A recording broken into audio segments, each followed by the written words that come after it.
Hi, I would like to share with you the scripture. It's from the book of Proverbs. It's only one verse. It's Proverbs 20, chapter 25, verse 28. Whoever has no rule over his own spirit is like a city broken down without walls. Now, the term having rule over your own spirit is basically saying that person has self-control, and that, that they can control their own behavior, and the writer of Proverbs is saying that person that can't control themselves is like a city without walls that is broken down. I mean, it's like there's, I mean, that back in ancient Israel, cities had walls that would protect them from outsiders that would try to attack them, and that was their line of defense to protect those people from attack, from people who just want to go in and break things down, just leave the city in ruins. And it's very apt metaphor of people who basically lack self-control over their own actions. It's like they just go out and do their own thing, and consequences be damned. Just like these people are asking to be destroyed very quickly, and just like an unwalled city that's broken down. It's like, and in this day and age,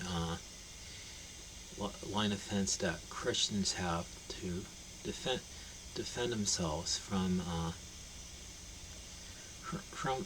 attacks on their own person, even from their own selves, is Scripture. I mean, it's by Scripture that we excuse me. It's by Scripture that we that we keep ourselves from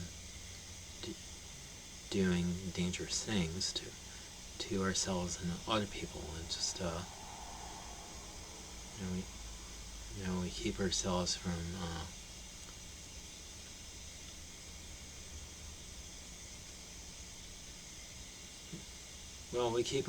we keep ourselves from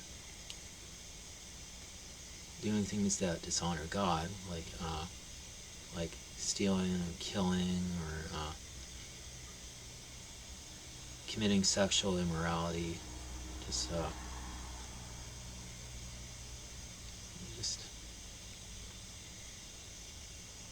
that's, I mean, Scripture is basically there to help you be your guardrail, your line of defense, to make sure you don't do things that dishonor God and dishonor people, and end up destroying yourself in the process. Because,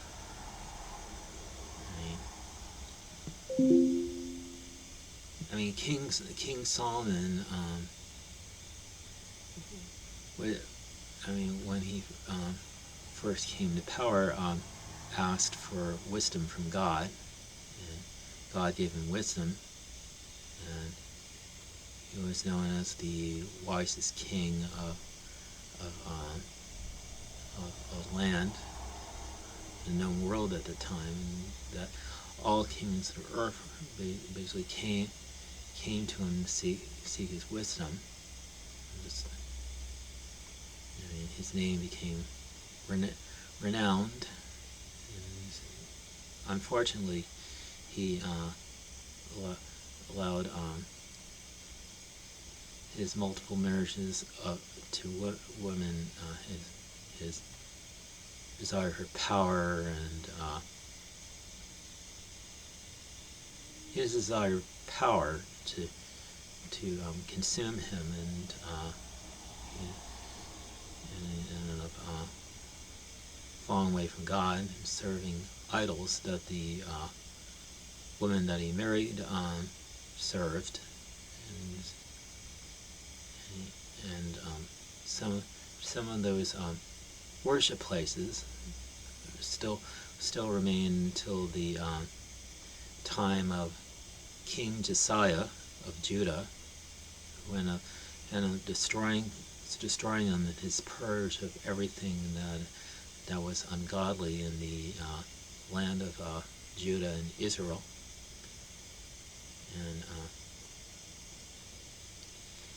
and King Solomon got to the point where he ended up calling for the death of person who God has chosen to rebel against him, Jeroboam, the son of Nebat. Jeroboam fled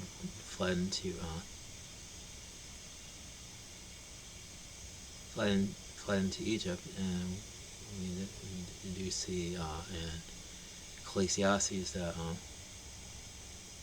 Solomon, although not necessarily mentioned by name, does regret much of his pursuit for pleasure and power has led him. It's like everything has become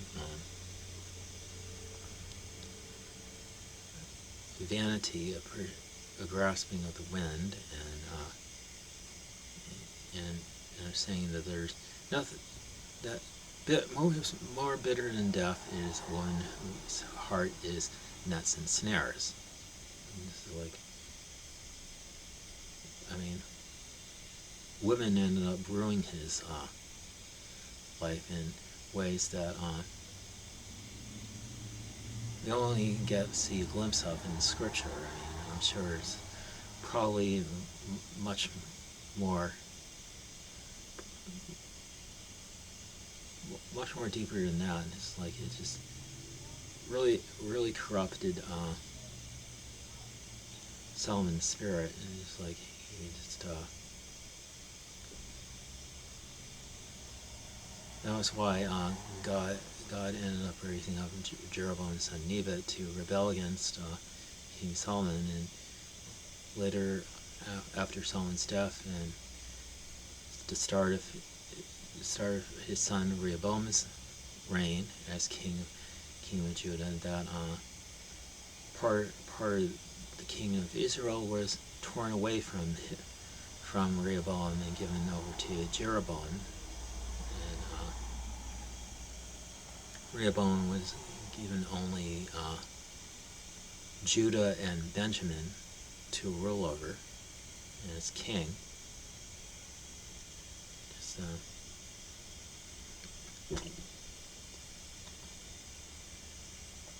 person who has no rule over his spirit is going to end up in a lot of trouble, and there are a lot of Christians who started off good, but ended up ruining their testimony because of one thing they haven't gotten control over.